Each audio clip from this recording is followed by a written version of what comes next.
वक्रतुंड महाकाय सूर्यकोटि समप्रभा निर्विघ्नं कुरु मे देव सर्वकारेषु सर्वदा। श्री गणेशाय नमः। हर हर महादेव। जय महाकाल, जय महाकाली, जय जय सिया राम की। राम भक्त हनुमान जी महाराज की जय। छाया पुत्र शनि महाराज की जय। जय हो नंदी देवता की जय हो गो माता की। श्री शिव गीता हिंदी में अर्थ सहित। ओम नमः शिवाय। सोमनाथ, मल्लिकार्जुन, महाकालेश्वर, ओकारेश्वर, केदारेश्वर, भीमाशंकर, विश्वेश्वर, त्र्यंबकेश्वर, वैद्यनाथ, नागेश्वर, रामेश्वर और घृणेश्वर। हर हर महादेव। श्री राम द्वारा रचित, श्री राम जी द्वारा रचित शंभु स्तुति हिंदी में अर्थ सहित। बोलो हर हर शंभु। श्री राम उवाच। मैं पुराण पुरुष शंभु को नमस्कार करता हूँ, जिनकी असीम सत्ता का कहीं पार या अंत नहीं है। उन सर्वज्ञ शिव को मैं प्रणाम करता हूँ। अविनाशी प्रभु रुद्र को मैं नमस्कार करता हूँ। सबका संहार करने वाले शर्व को मस्तक झुकाकर प्रणाम करता हूँ। अविनाशी परम देव को नमस्कार करता हूँ। लोक गुरु उमापति को मैं प्रणाम करता हूँ। दरिद्रता को विदीर्ण करने वाले शिव को नमस्कार करता हूँ। रोगों का विनाश करने वाले महेश्वर को प्रणाम करता हूँ। जिनका रूप चिंतन का विषय नहीं है, उन कल्याणमय शिव को मैं नमस्कार करता हूँ। विश्व की उत्पत्ति के बीज रूप भगवान भव को प्रणाम करता हूँ। जगत का पालन करने वाले परमात्मा को नमस्कार करता हूँ। संहारकारी रुद्र को नमस्कार करता हूँ। नमस्कार करता हूँ। पार्वती जी के प्रियतम अविनाशी प्रभु को नमस्कार करता हूँ। नित्य अक्षर अक्षर स्वरूप शंकर को मैं प्रणाम करता हूँ। जिनका स्वरूप चिन्मयमय है, अप्रमयमय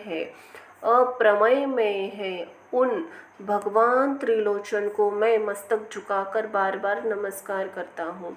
करुणा करने वाले भगवान शिव को प्रणाम करता हूँ तथा संसार को भय देने वाले भगवान भूतनाथ को सर्वदा नमस्कार करता हूँ। मनोवांछित फलों के दाता महेश्वर को प्रणाम करता हूँ। भगवती उमा के स्वामी श्री सोमनाथ को नमस्कार करता हूँ। तीनों वेद जिनके तीन नेत्र है, उन त्रिलोचन को प्रणाम करता हूँ। त्रिविध मूर्ति से रहित सदाशिव को नमस्कार करता हूँ। पुण्यमय शिव को प्रणाम करता हूँ। सत असत से पृथक परमात्मा को नमस्कार करता हूँ। पापों को नष्ट करने वाले भगवान हर को मैं प्रणाम करता हूँ। जो विश्व के हित में लगे रहते हैं, बहुत से रूप धारण करते हैं, उन भगवान शंकर को मैं प्रणाम करता हूँ। जो संसार के रक्षक तथा सत और असत उनके निर्माता है, उन विश्वपति भगवान विश्वनाथ को मैं नमस्कार करता हूँ। नमस्कार करता हूँ। हव्य कव्य स्वरूप यज्ञेश्वर को नमस्कार करता हूँ।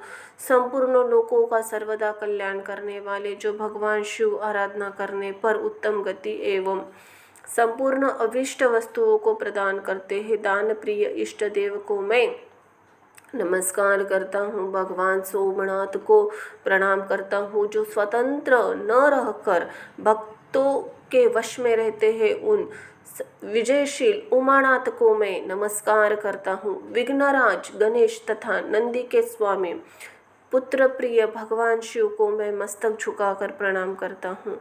संसार के दुखों और शोक का नाश करने वाले देवता भगवान चंद्रशेखर को मैं बार बार प्रणाम करता हूँ। जो स्तुति करने योग्य और मस्तक पर गंगा जी को धारण करने वाले हैं, उन महेश्वर को नमस्कार करता हूँ। देवताओं में श्रेष्ठ उमापति को मैं प्रणाम करता हूँ। सभी देवता जिनके कर कमलों की पूजा करते हैं, उन भगवान को मैं नमस्कार करता हूँ। जिन्होंने पार्वती देवी के मुख से निकलने वाले वचनों पर दृष्टिपात करने की इच्छा से मानो तीन नेत्र धारण कर रखे हैं, उन भगवान को मैं प्रणाम करता हूँ। पंच अमृत चंदन उत्तम धूप दीप भांति भांति के विचित्र पुष्प मंत्र तथा अन्न आदि समस्त उपचारों से पूजित भगवान सोम को मैं नमस्कार करता हूँ। इति श्री ब्रह्मपुराणे शंभुस्तुति संपूर्ण। हर हर महादेव।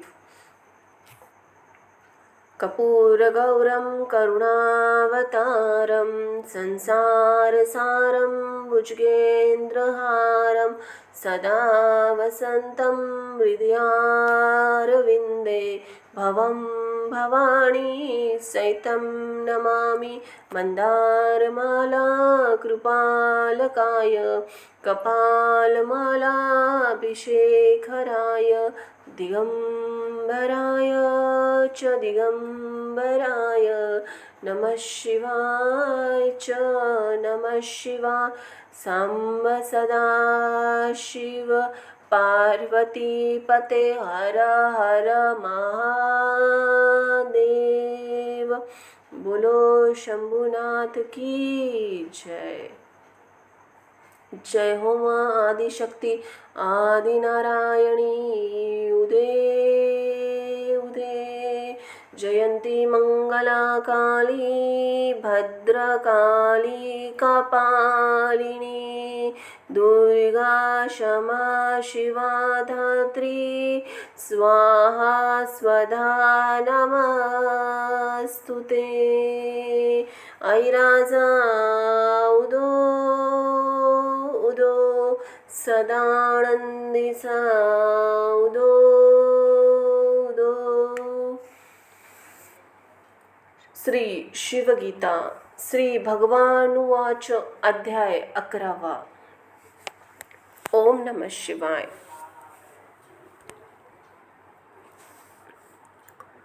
जीव की देहांत पर गति और परलोक गति लिंग के बहकने के कारण होती है। यह बात संक्षेप से कहकर अब विस्तार से वर्णन करते हुए श्री भगवान बोले, हे नृप श्रेष्ठ, उन जीव की देहांतर गति और परलोक गति मैं तुमसे वर्णन करता हूँ, तुम सावधान होकर सुनो। इस स्थूल देह से जो कुछ भोजन किया जाता है, पिया जाता है, उसके कारण लिंग स्थूल देह में संबंध उत्पन्न होता है, उसी से जीवन धारण होता है। जिस समय व्याधि व जरा अवस्था में कफ प्रबल होता है, तब जठरा नल के मंद होने से भोजन किया हुआ अन्न अच्छी तरह से नहीं पचता है। जब भोजन किए हुए रस के न प्राप्त होने से शीघ्र ही धातु सूख जाते हैं और भोजन किए तथा पान किए रस से ही जठर अग्नि के दीप्त रहते जो अन्न भक्षण किया जाता है वह रसरूप होकर शरीर को पुष्ट करता है।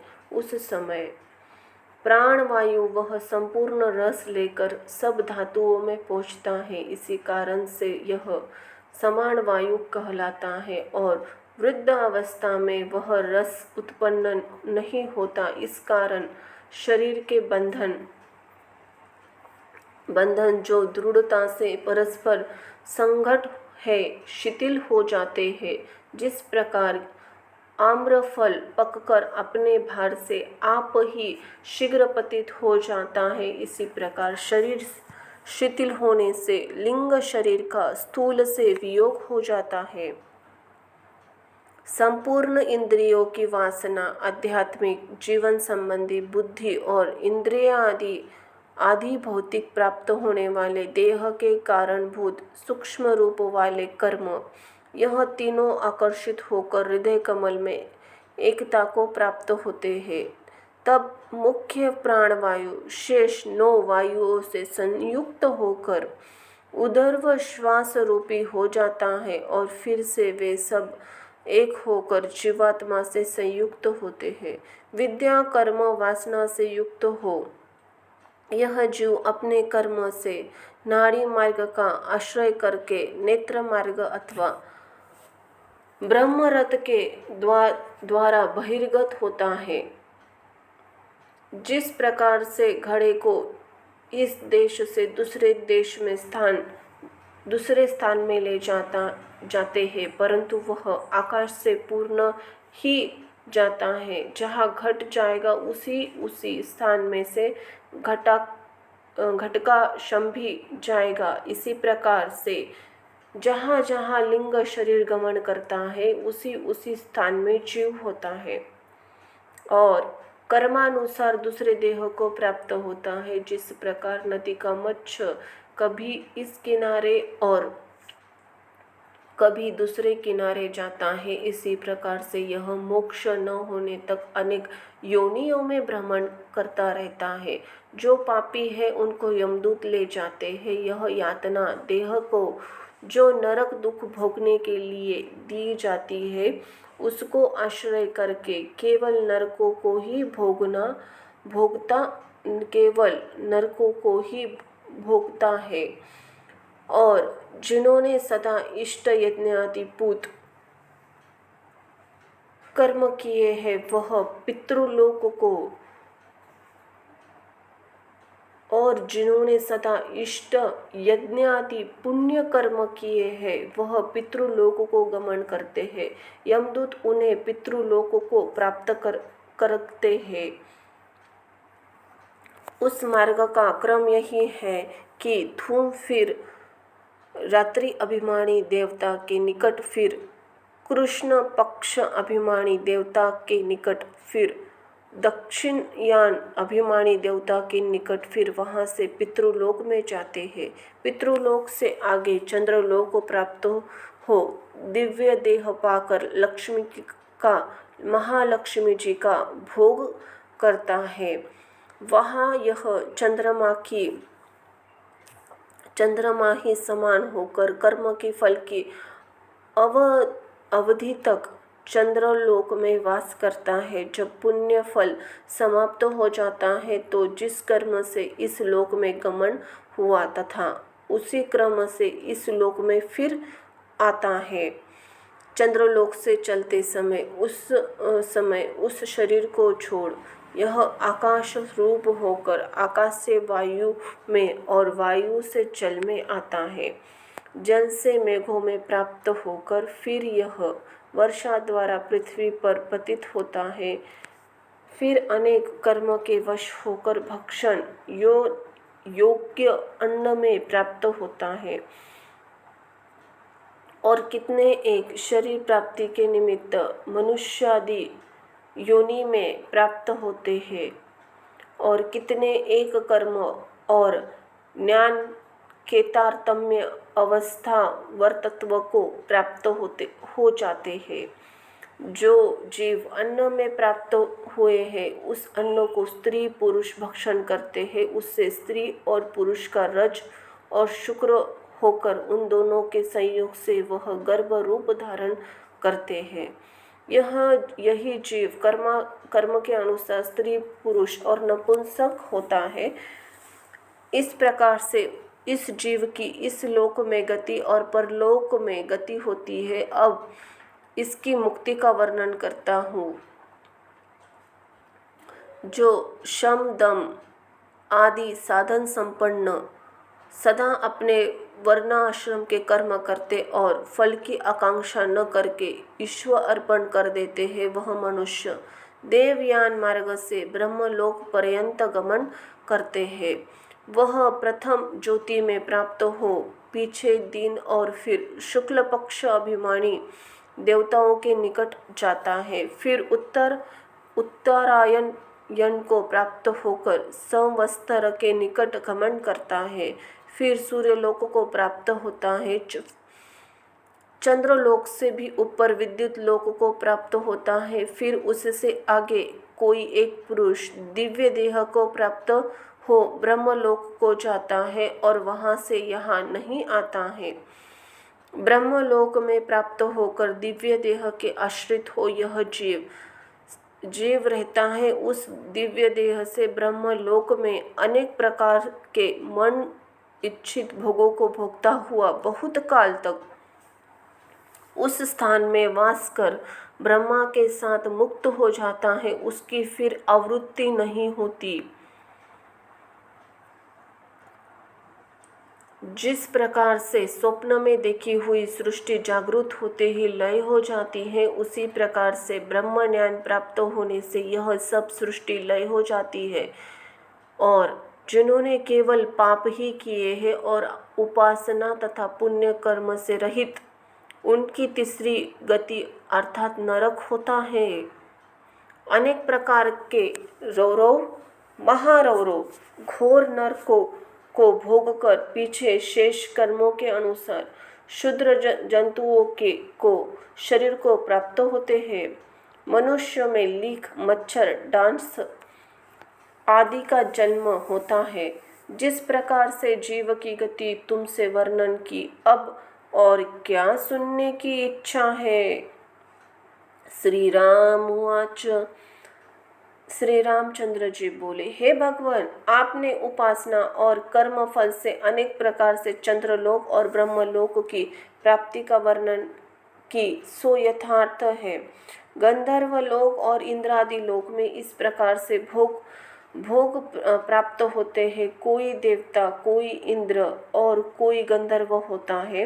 हे शंकर, यह कर्म का फल है, वह उपासना का फल है, सो कृपा करके वर्णन कीजिए, इसमें मुझे बड़ा संदेह है। श्री भगवान उवाच। शिवजी बोले, उपासना, शुभ कर्म, इन दोनों के ही संयोग से फल प्राप्त होता है, वह हम वर्णन करते हैं। जो मनुष्य युवा, सुंदर, शूर, निरोग और बलवान हो, वह यदि सप्तदीप युक्त पृथ्वी को निष्कंटक भोग करता हो, उसका नाम मनुष्यानंद है। वह आनंद साधारण मनुष्य को देह प्राप्त होने वाले आनंद से 100 गुना अधिक है। जो मनुष्य तप आदि से संयुक्त हो, वह गंधर्व होता है। मनुष्यों के आनंद से 100 गुना आनंद गंधर्व को प्राप्त होता है। इसी प्रकार से ऊपर पितृलोक, देवादि लोक में उत्तराउत्तर 100 गुना आनंद बढ़ता जाता है। 3 भी देवता, देवताओं से इंद्र, इंद्र से बृहस्पति, बृहस्पति से ब्रह्मदेव, ब्रह्मदेव से ब्रह्मानंद उत्तर 102 गुना अधिक है। ज्ञान से अधिक आनंद तो देवलोक में भी नहीं है, कारण कि ज्ञानी को किसी वस्तु की अपेक्षा नहीं है, किसी से भय नहीं है। जो ब्राह्मण, क्षत्रिय आदि वेदाओं के पारगामी, निष्पाप और निष्काम है और भगवत की उपासना करने वाले हैं, वह अनुक्रम से उत्तराउत्तर आनंद को प्राप्त होते हैं। परंतु हे दशरथ कुमार, यह जो कुछ आनंद है, सो आत्मज्ञान के बराबर नहीं है। इससे आत्मज्ञान का अनुष्ठान करना उचित है। जो ब्राह्मण ब्रह्मवेत्ता है, उससे कर्म उपासना से कुछ प्रयोजन नहीं है, न उसकी कर्म से कुछ वृद्धि और न करने से कुछ हानि भी नहीं है। जो शास्त्रा ने विवाहित कर्मों को विधान और निषिद्ध कर्मों का निषेध किया है, वह केवल जब तक ज्ञान नहीं तभी तक है, ज्ञान होने पर कुछ नहीं है। और यदि ज्ञानी लोक स्थापना के निमित्त करे तो कुछ भी हानि नहीं। इस कारण से ज्ञानवान ब्राह्मण सबसे श्रेष्ठ है। जो कोई पुण्यवान ज्ञानी जानकर कर्म करता है, उसके पुण्य का फल अक्षय होता है। जिस फल को मनुष्य करोड़ ब्राह्मण के भोजन करने से प्राप्त होता है, वह फल एक ज्ञानी के भोजन कराने से प्राप्त हो जाता है। जो मनुष्य ज्ञानी जनों को दिया जाता है, वह करोड़ों गुण मिलता है। और जो मनुष्य में अधम ज्ञान की निंदा करता है, वह क्षय रोग को प्राप्त होकर मृत्युक हो जाता है, कारण कि ज्ञानी और साक्षात ईश्वर है। हे रामचंद्र, जो निर्गुण को कठिन समझते हैं, वह पहले सगुण उपासना करे। किसी भी सगुण उपासना करने वाले की अधोगति नहीं होती। इसी कारण सगुण रूप की ही उपासना करके सुखी हो। इति श्री पद्य पुराणे शिवगीता शिव राघव संवादे एकादशो अध्याय 11वां अध्याय यहाँ समाप्त हुआ। बोलो हर हर शिव शंभो। जय जय सिया राम की जय हो। राम भक्त हनुमान जी महाराज की। अध्याय 12वां।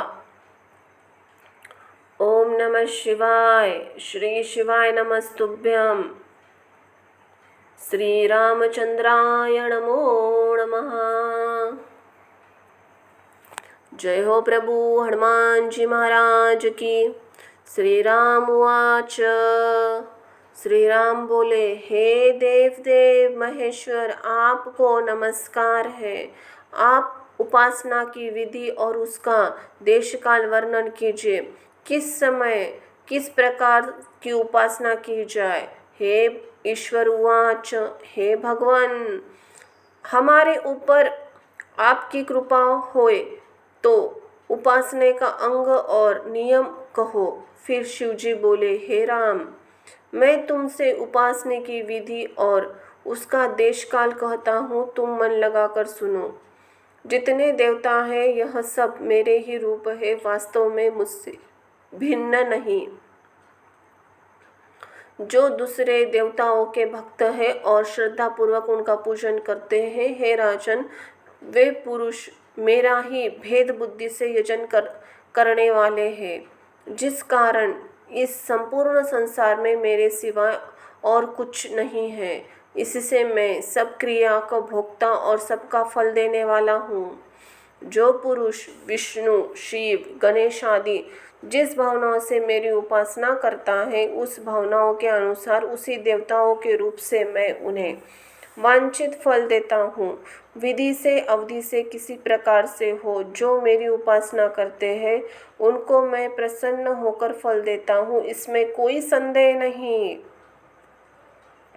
यद्यपि वह दुराचारी है, परंतु वह अनन्य होकर मेरा भजन करता है। उस पुरुष को साधु ही मानना चाहिए और पुण्यवान है कि यह भक्ति की महिमा दिखाई है। परंतु यह निश्चय जानना चाहिए कि अनन्य भक्ति वाला किसी प्रकार दुराचारी नहीं हो सकता, कारण कि अनन्य भक्ति और स्थान में मन नहीं जाता। जो एक निष्ठ बुद्धि होकर जीवात्मा परमात्मा को एक ही रूप जानता है, अर्थात जीव रूप भी मरे को ही जानता है और अनन्य बुद्धि से मेरा भजन करता है, उसको पाप स्पर्श नहीं करता। बहुत क्या, उसे ब्रह्म हत्या भी स्पर्श नहीं करती। उपासना की विधि 4 प्रकार की है। संपत्त, आरोप, सवर्ग और अध्यास। अल्प वस्तुओं के गुण योग से, मन की वृद्धि से, अनंत गुणों की भावना से, चिंता करने जैसी मूर्ति में अनंत गुण विशिष्ट शिव तथा विष्णु का ध्यान करना, इसका नाम संपत्त है। एक देश व अंग में संपूर्ण उपास्य वस्तु का आरोप करके जो उपासना करनी है उसे आरोप कहते हैं। जिस ओकार की उद्गीत साम रूप से उपासना की जाती है, आरोप और अध्यास इनका स्वरूप ही बहुधा एकाक्षा है। भेद इतना ही है कि बुद्धिपूर्वक किसी एक वस्तु में विवक्षित धर्म का आरोप करने उसकी उपासना करना, जैसे स्त्री पर अग्नि का आरोप अर्थात स्त्री को अग्नि रूप मानना, यह अभ्यास है। कर्मयोग से उपासना करके नाम स्वर्ग सहवर्ग है, अर्थात संपूर्ण भूतों की उपासना के योग से वश में करना, जैसे प्रलय काल में संवर्त नामक वायु अपनी शक्ति से सब भूतों को वश करती है। गुरु से प्राप्त हुए ज्ञान से देवताओं में और अपने में भेद न मानना और अंतःकरण से देवताओं के समीप प्राप्त होना और अंतःकरण से सब पूजन कल्पित करना, इसका नाम अंतरंग उपासना है। और इसके उपरांत दूसरी विधि से बहिरंग उपासना कहलाती है। तब इस प्रकार किसी की उपासना करनी और कहाँ तक करनी, किसी की भी देवताओं की उपासना करते हुए ध्यान से उस देवताओं को स्वरूप का जो ज्ञान होता है, उस ज्ञान को विजातीय ज्ञान से शिव का ध्यान करते हुए उस कामिनी से ध्यान से मध्य में विच्छिन्न न होकर विधान रहित ज्ञान परंपरा से निधि ध्यान से और ध्यान योग्य देवताओं में अपनी बुद्धि लगाकर एक रूप साक्षात होने तक उपासना करते रहे।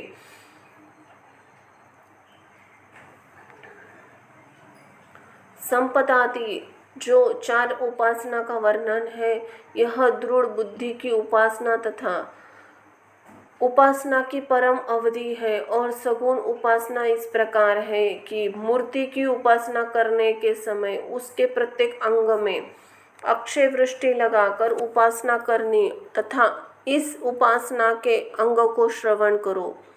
उपासना के योग्य देशों का कथन करते कि तीर्थ और क्षेत्रोदिकों में ही जानने से उपासना होगी, यह विचार न करे। क्षेत्र आदि में जाने की श्रद्धा त्याग दे और जहाँ अपना चित्त स्वच्छ और एकाग्र युक्त हो तहाँ वही सुख से बैठकर उपासना करे। कंबल, मृदुक पास, वस्त्र अथवा मृग चर्म पर स्थित होकर एकांत देश में स्थित हो अथवा ग्रीवा और शरीर को सरल करके विधि पूर्वक भस्म धारण कर और संपूर्ण इंद्रियों को रोक कर तथा भक्ति पूर्वक अपने गुरु को प्रणाम करके ज्ञान शास्त्र द्वारा ज्ञान की प्राप्ति के निमित्त भक्ति से प्राणायाम करे। जिनका अंतकरण मूढ़ और विवेक शून्य है, उसकी इंद्रिय दुष्ट घोड़े की समान है। अर्थात जैसे दुष्ट घोड़ा सारथी के वश में नहीं आता, तैसे दुष्ट इंद्रिय वाले उन्हें वश नहीं कर सकते। और जो ज्ञान संपन्न है, उनके यज्ञ करके से संपूर्ण इंद्रियों के मन के सहित वश में हो जाती है। जिस प्रकार सुशिक्षित अश्व सारथी के वश में हो जाता है और जो विवेक शून्य चंचल चित्त बाह्य अंतर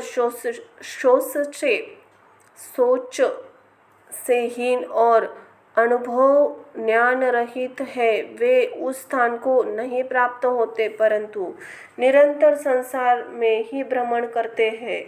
और जो ज्ञानी स्थिर चित्त बाह्य अभ्यंतर पवित्रता से युक्त है, वे उस स्थान को प्राप्त होते हैं जहाँ से फिर आना नहीं होता।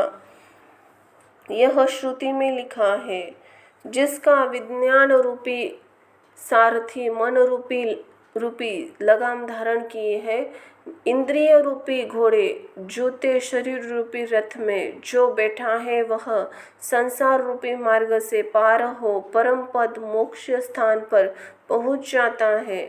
हृदय कमल कामादि दोष रहित, शम दम द्विगुणा गुण संपन्न, स्वच्छ शोक रहित करके उसमें मेरा ध्यान करना उचित है। जो अचित्तीय स्वरूप सीमा रहित है, जिससे श्रेष्ठ दूसरा कोई नहीं है, जो नाश रहित और कल्याण स्वरूप आदि अंत शून्य प्रशांत और सबका कारण है, सर्वव्यापक सच्चिदानंद स्वरूप रूप रहित उत्पत्ति शून्य आश्रय युक्त मुझे ब्रह्म रूप को शुद्ध स्फटिक मन की समान शरीर और अर्धांग में पार्वती को धारण किए, व्याघ्र चर्म ओढ़े, नीलकंठ विमोलोचन जटाजूट धारण किए, चंद्रमा सिर पर धरे, नागों का यज्ञोपवीत पहरे, व्याघ्र चर्म का उत्तरीय ओढ़े, सर्वश्रेष्ठ भक्तों के अभयदाता, पीठ की ओर के ऊंचे दोनों हाथ में मृग और परशु धारण किए, सब अंग में विभूति लगाए तथा संपूर्ण आभूषणों से भूषित, इस प्रकार से आत्मा की अरणि और प्रवण को उत्तर अरणि करके उसका मंथन करता हुआ मेरा ऊपर मेरा ऊपर कहे अनुसार ध्यान करे तो यह मेरा साक्षात्कार पाता है। जब यज्ञ को करते हैं तब अग्नि के निमित्त खेर व शमी की जो लकड़ी ले उसके ऊपर नीचे रख अग्नि के निमित्त उसे मथते हैं। वेद वचन और शास्त्रों के वचन से मुझे कोई नहीं पा सकता, परंतु जो एकाग्र चित्त से सदैव मेरा ध्यान करता है मैं उसे प्राप्त होता हूँ और उसे फिर त्याग नहीं करता।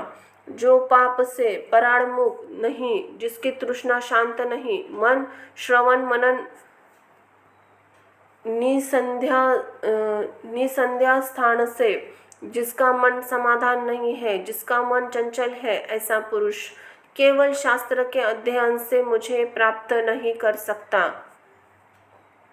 जागृत, स्वप्न, सुस्पुष्टि, इन तीनों अवस्था का प्रपंच जिस साक्षी रूप अधिष्ठान ब्रह्म रूप के द्वारा प्रकाशित होता है वह ब्रह्म मैं हूँ, ऐसा यथार्थ जानने से यह संपूर्ण बंधनों से मुक्त हो जाता है।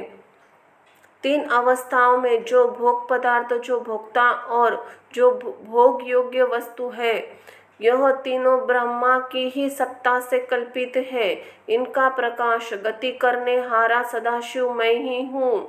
इस प्रकार निर्गुण कथन कर अब फिर मंद अधिकारियों से सगुण का उपदेश करते हैं। मध्याह्न काल के करोड़ों सूर्यों के समान तेज युक्त और करोड़ों चंद्रमा के समान शीतल सूर्य, चंद्रमा, अग्नि जिसके नेत्र है उनके मुख मल का स्मरण करे। एक ही परमात्मा संपूर्ण भूतों में गुप्त है, सर्वव्यापी और सब भूतों का अंतर्यामी है, सबका अध्यक्ष और सब भूतों में निवास करने वाला, सबका साक्षी, चित्त की प्रेरणा करने वाला, निर्लेप और निर्गुण है, स्वाधीन सब भूतों का आत्मा, वह एक ही देव है। माया रूप प्रपंच बीज प्रकट करता है वह पुरुष मैं ही हूँ। मुझ में जो धीर पुरुष शास्त्र और आचार्य के उपदेश से साक्षात्कार करते हैं उन्हीं को निरंतर शांति और कैवल्य मुक्ति होती है, दूसरों को नहीं। जिस प्रकार से एक ही अग्नि अनेक संसार में प्रविष्ट होकर उन्हें काष्ठ लोह आदि में सीधे टेढ़े चतुष्टकोण आदि रूप से उसी वस्तु के आकार सी हो रही है, इसी प्रकार सबका अंतरात्मा एक ही है और शरीर में प्राप्त होने से उसके आकार सा प्रतीत होता है। यद्यपि उपाधि के वशीभूत होने से भिन्न दो प्रकार का प्रतीत होता है, तथापि सर्वलोकों के दुख से वह दुखी और सुख से सुखी नहीं होता। जो विद्वान ज्ञानी मुझको सर्वता यार्मी महान व्यापक स्वप्रकाश मायाओं से रहित आत्मा स्वरूप जानता है, वह संसार बंधन से मुक्त होता है। इसके सिवाय मुक्ति के प्राप्त होने का दूसरा उपाय नहीं है। तथा च श्रुति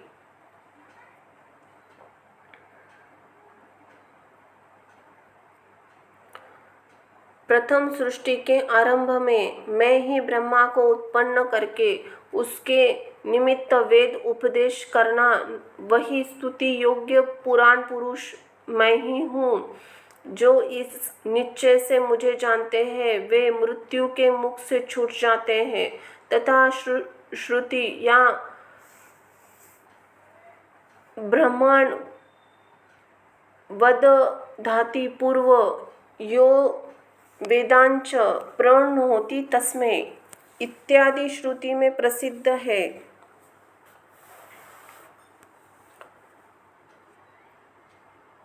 इति श्री पद्य पुराणे शिवगीता ब्रह्म विद्या योग शास्त्रे शिवराघव संवादे उपासना ज्ञानफल नाम 12वां अध्याय यहाँ समाप्त होता है। बोलो हर हर शंभो, शिव शिव शंभो।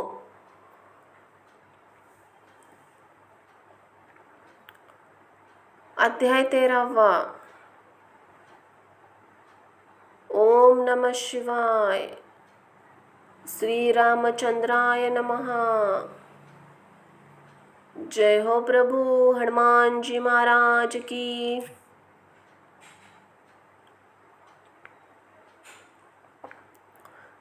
सूत उवाच। सूत जी बोले, बुद्धिमानों में श्रेष्ठ रघुनाथ जी इस प्रकार श्रवण करके प्रसन्न हो गिरिजापति से मुक्ति का लक्षण पूछने लगे। श्री राम उवाच। श्री रामचंद्र जी बोले, हे कृपा सागर भगवान, आप मेरे ऊपर प्रसन्न होकर मुक्ति का स्वरूप और लक्षण वर्णन कीजिए। श्री भगवान उवाच। श्री भगवान बोले, हे राम, सालोक्य, सारूप्य, साष्ट्रय, सायुज्य और कैवल्य, यह मुक्ति के 5 भेद है। जो कामना रहित अज्ञान से हीन होकर मूर्ति में मेरा पूजन करते हैं, वह मेरे लोक में प्राप्त होकर साल योग्य मुक्ति को प्राप्त होते हैं और अनेक प्रकार के इच्छित भोग भोगते हैं। और जो मेरा स्वरूप जानकर निष्काम बुद्धि से मेरा भजन करता है, वह मेरे स्वरूप को प्राप्त होकर अनेक प्रकार के अभिलाषित भोगों को भोगता है। इसे सारूप्य मुक्ति कहते हैं। जो पुरुष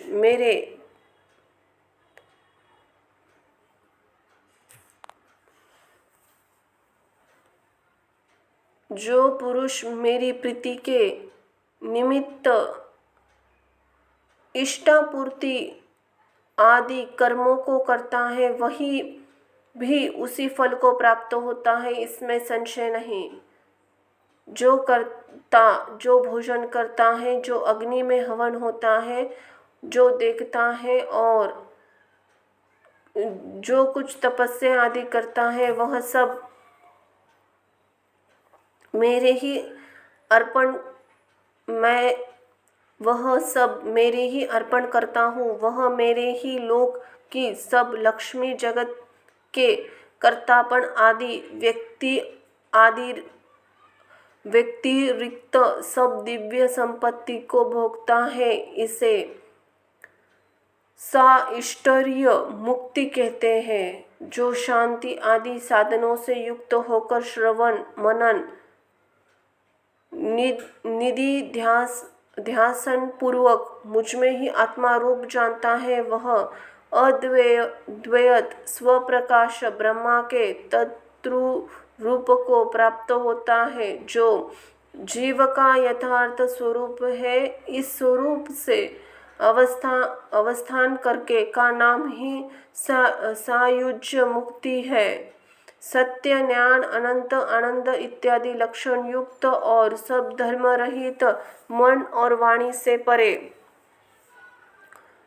सजातीय और विजातीय पदार्थों के उसमें न होने से इस ब्रह्म को अद्वैत कहते हैं। हे राम, यह जो शुद्ध स्वरूप का वर्णन किया है, इसे आत्म स्वरूप जानकर संपूर्ण स्थानवर को जगत के मेरे ही रूप में देखता है। जिस प्रकार आकाश में गंधर्व नगर नहीं है, उसी मिथ्या प्रतीके होती है, उसे उसकी मिथ्या प्रतीति होती है। इसी प्रकार से यह अनादि अविद्या उत्पन्न हुआ जगत मुझ पे ही कल्पना किया जाता है, वास्तविक मिथ्या है। जिस समय मेरे स्वरूप के ज्ञान से अविद्या नष्ट हो जाती है, तब मन वाणी से परे एक मैं ही विद्यमान रहता हूँ। मैं नित्य परमानंद स्वप्रकाश और चिदात्मा हूँ। काल, दिशा, विदिशा, पंचभूत इस स्वरूप में कुछ नहीं है। मेरे सिवाय दूसरी कोई वस्तु नहीं है। मैं केवल एक ही विद्यमान रहता हूँ।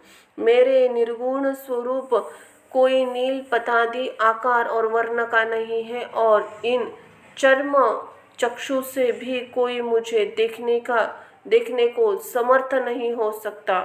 जो कोई हृदय में बुद्धि से मेरे स्वरूप को जानते हैं, वे ज्ञानी मुक्त हो जाते हैं। श्री राम उवाच।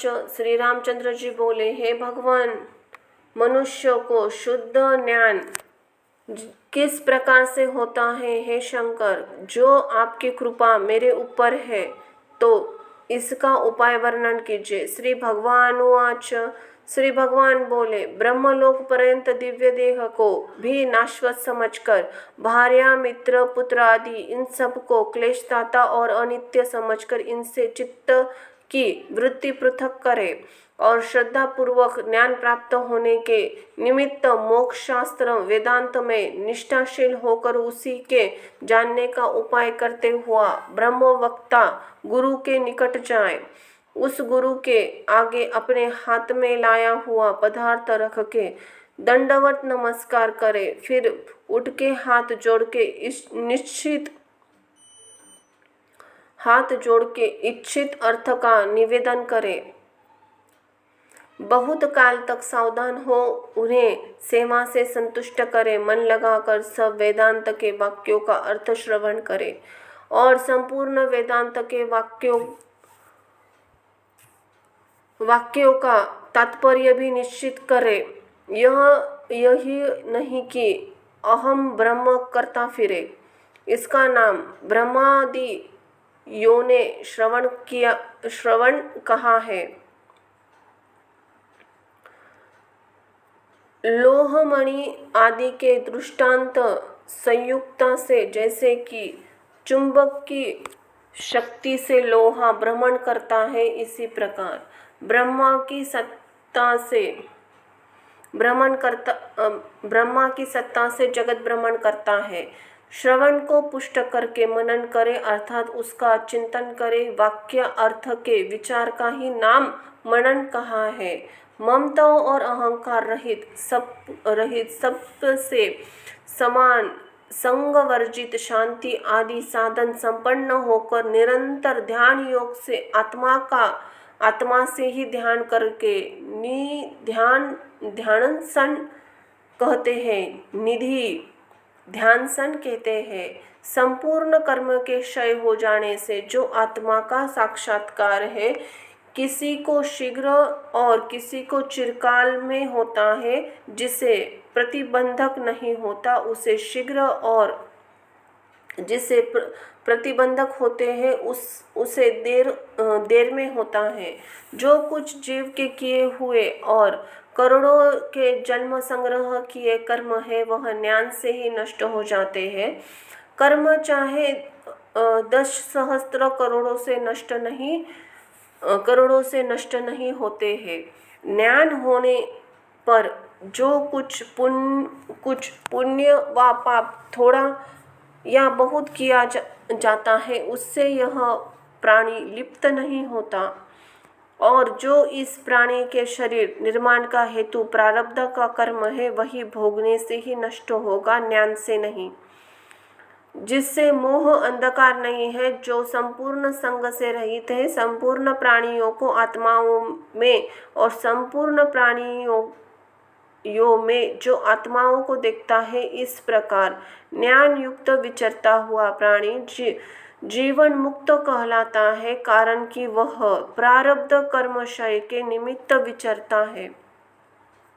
सांप की कचेली सर्प रहित जिस प्रकार देखने वाले को भय देती है और सर्प के शरीर छूटने पर कुछ भी भय नहीं देती, इसी प्रकार माया मुक्त आत्मा के होने से अनेक प्रकार से संसार भय प्रतीत होता है, वही जीवन मुक्त होने से फिर कहीं किसी प्रकार से भयभीत नहीं होता। जिस समय इस प्राणी के हृदय की वासना संपूर्ण नष्ट हो जाती है और वैराग्य प्राप्त होता है, तभी यह प्राणी अमृत हो जाता है। यही वेदांत शास्त्र की मुख्य शिक्षा है।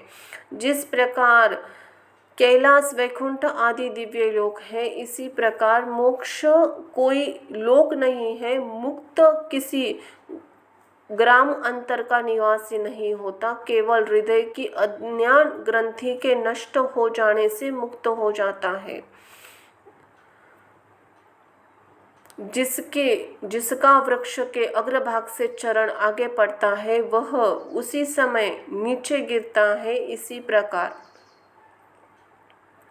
ज्ञानी पुरुष को ज्ञान मुक्त होते ही मुक्ति की प्राप्ति हो जाती है। वह इस संसार से वह तात्काल छूट जाता है। जीवन मुक्त पुरुष तीर्थों में व चांडाल लोक में घर में देह त्यागन करे अथवा ब्रह्म का चिंतन करता हुआ देह का त्यागन करे अथवा अचेतन होकर मृतक हो जाए, वह ज्ञान से बल से मुक्त हो जाता है। जीवन मुक्त किसी प्रकार से वस्त्र धारण करे व नग्न भक्ष्य अथवा अभक्ष्य कुछ भी खाए, चाहे जहाँ शयन करे, वह प्रारब्ध कर्म के क्षय हो जाने से मुक्त हो जाता है। जिस प्रकार दूध में से निकला हुआ घृत यदि फिर दूध में डालो वह घृत उसमें नहीं मिलता, इसी प्रकार ज्ञानवान संसार से विरक्त होकर फिर उसी जगत में आसक्त होता नहीं। हे रामचंद्र, जो इस अध्याय को नित्य पढ़ते हैं और सुनते हैं वह अनायास देह बंधन से छूट जाते हैं। इति श्री पद्य पुराणे श्री शिवगीता शिव राघव संवादे 13वां अध्याय यहाँ समाप्त होता है। बोलो हर हर शंभो, शिव शिव शंभो। जय जय सीताराम की। राम भक्त हनुमान जी महाराज की जय। धन्यवाद।